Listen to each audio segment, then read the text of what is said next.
Hi shoppers, wanted to unbox for you today the kids Under Armour Rogue 3. So let's go ahead and open the package and see what it looks like after it arrives. All right, so let me show you the label.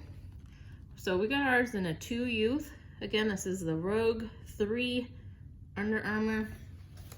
Purchased mine from Academy. So I will put the link in the description for anyone that might be interested. I like to do these because, you know, sometimes you look online and it just doesn't look quite like you think it will. So I like to do these to give you a little view of what it looks like. A little neon. It's a plastic. Pretty lightweight. Nice bright colors.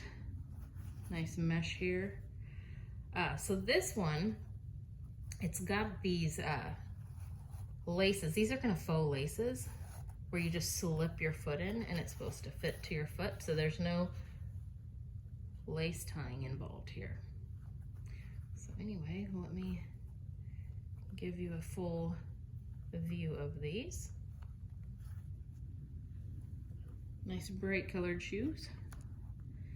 There you go. Hope that was helpful. And again, I'll put the details in the link if you'd like to snag a pair. Thanks for watching. Hope that helped.